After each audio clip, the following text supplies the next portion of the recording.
Welcome to BTS news. मैं सद्दाम हुसैन, आप देख रहे हैं बीटीएस न्यूज़। आइए देखिए आज की ताज़ा खबर। स्वागत है आपका बीटीएस न्यूज़ में। मैं मोहम्मद रेहान उत्तर प्रदेश से। हमारे जो शहर के पूर्व चेयरमैन अरशद जमाल हैं, आज उनके ऑफिस में हम आए हुए हैं और इनसे बात करेंगे कि यहाँ के बुनकरों के बारे में कि देखिए, सरकार ने जितनी बात की थी हम लोगों से, जो मुलाकात सरकार से आखिरी जो मुलाकात हुई है, तो सरकार ने जितनी बात की थी उसमें से आधी बातें तो मान ली कि जुलाई तक का फ्लैट रेट में पैसा जमा हो रहा है। सरकार ने ये बहुत बात साफ़ तरीके से कही थी कि अगस्त से के बाद से जो भी नियम बनाएंगे हम उसमें ऐसी व्यवस्था बनाएंगे कि उसमें बुनकर भी दिक्कत में ना पड़े और सरकार के ऊपर भी ज़्यादा बोझ ना पड़े। तो वो बातचीत शुरू होनी थी, तब तक कुछ जगहों पे बनारस में और एक आध जगह और कुछ हड़ताल हो गया। तो हड़ताल के बाद से बातचीत का सिलसिला ख़त्म हो गया है। तो अब बनारस की हड़ताल तो ख़त्म हो गई है और टांडे में शायद एक हड़ताल अभी भी चल रही है। तो सरकार से बात करके सिलसिला शुरू किया जाना है। इसमें दरअसल सरकार का ये कहना है कि फ्लैट रेट हम देकर बिल्कुल आज़ादी नहीं दे सकते। कहीं ना कहीं सरकार चाहती है कि कुछ उसमें बिलिंग सिस्टम हो और उसमें सब्सिडी दी जाए। तो उसमें कुछ लोगों का ये कहना है कि नहीं, 75 किलोवाट तक सब्सिडी दी जानी चाहिए फ्लैट रेट में। कुछ लोगों का कहना ये है कि 5 किलोवाट के बुनकरों को फ्लैट में रेट में दे दिया जाए और 5 किलोवाट से जो ऊपर के हैं उनको सब्सिडी दे दी जाए। तो अब यही मामला चल रहा है। तो अब सरकार से मुझे उम्मीद है कि 1-2 दिन के अंदर कुछ बातचीत का सिलसिला शुरू होगा और बुनकरों को थोड़ा इंतज़ार करना चाहिए। इसमें यह है कि जगह जगह जो विद्युत विभाग के अधिकारी हैं वो कुछ जाति कर रहे हैं जो उन्हें नहीं करना चाहिए। देखिए, एक तो ये कि सर यहाँ उत्तर प्रदेश में सबसे ज़्यादा बिजली का रेट सबसे ज़्यादा यूपी में है। दिल्ली में 200 यूनिट वो फ्री बिजली दे रहे हैं सभी उपभोक्ताओं को।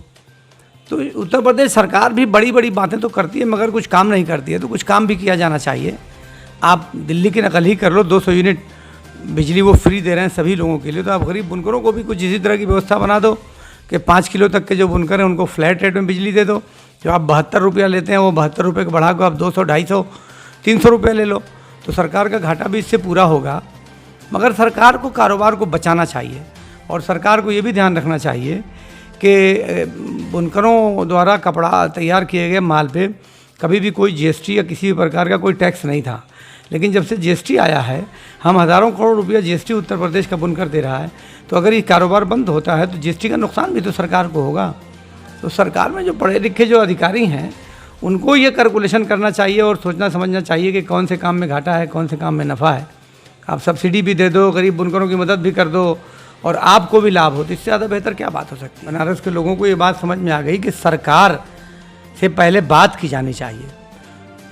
भाई, आप डायरेक्ट अपना आखिरी हथियार चला देंगे कि अनिश्चितकाल धरना बंद फ्लॉप हुआ बनारस में, क्या हुआ? भाई, पहले आप सरकार से बात, जब तक सरकार ने कहा है कि बात करेंगे तो पहले सरकार से बात करना चाहिए। सरकार जब हाथ खड़ा कर दे तब आप बैठिए ना। और आंदोलन सिर्फ 1-2 लोगों को कहने थोड़ी ना प्रदेश में आंदोलन हो जाएगा। सारे प्रदेश के जितने बुनकर नेता हैं सबको जोड़ के बैठ के चलाना पड़ेगा। लेकिन मेरी समझदारी है कि पहले सरकार से बात करके सरकार को राज़ी करना चाहिए और सरकार जब बिल्कुल इनकार कर दे तब आंदोलन की रूपरेखा तैयार करनी चाहिए। उजलतबाजी में उठाया हुआ कदम बुनकरों को नुकसान पहुंचाएगा। जो बिजली का बकाया है उसके बारे में आप क्या कहना चाहेंगे? दरअसल बिजली का बकाया नहीं है। पहले तो इधर दिसंबर तक का तो फ्लैट रेट में पैसा जमा हुआ, फिर जनवरी से नया शासनादेश लागू हुआ। तो एक तो वो बकाया था, तो वो अब आदेश हो गया, वो जुलाई तक का फ्लैट रेट में जमा हो रहा है। बिल में जो बकाया आ रहा है वो बकाया दरअसल बुनकरों के नाम पर नहीं है। वो बकाया सरकार का बकाया है जो बुनकरों के बिल में शो कर रहा है। क्योंकि सरकार जैसे जैसे सब्सिडी देगी विद्युत विभाग को, वैसे वैसे जब वो खाते में जमा करेंगे तो वो हमारे बिलों से घटेगा। तो सरकार के लोगों ने, विद्युत विभाग ने बहुत साफ ये बात कह दी है कि जुलाई तक का पैसा जो लोग जमा कर दें तो उनके बिल में जो सरचार्ज बकाया दिख रहा है उसे ख़त्म कर दिया जाएगा। तो जुलाई तक का सब लोग पैसा जमा कर दीजिए। जुलाई के बाद जो रणनीति तय होगी उस हिसाब से बात की जाएगी। लेकिन जुलाई तक का पैसा जमा कर देंगे तो जुलाई आपकी बिल का जो बकाया है वो धीरे धीरे सब खत्म हो जाएगा। उससे बुनकरों को कोई जिम्मेदारी नहीं है। यहाँ पे तो फ़ोटो नहीं लगती है, लेकिन अब यहाँ पे अब्दुल कलाम आज़ाद का फ़ोटो लगा हुआ है और इसके बारे में क्या कहेंगे? अब इसमें क्या कहेंगे, ये तो बड़ा ग्रेट डे है। आज 9 नवंबर है। आज के दिन को पूरे देश में यौम तालीम के रूप में मनाया जाता है, शिक्षा दिवस के रूप में मनाया जाता है पूरे देश में। क्योंकि मौलाना अबुल कलाम आज़ाद का यौम विलादत है, आज यौम पैदाइश है उनका।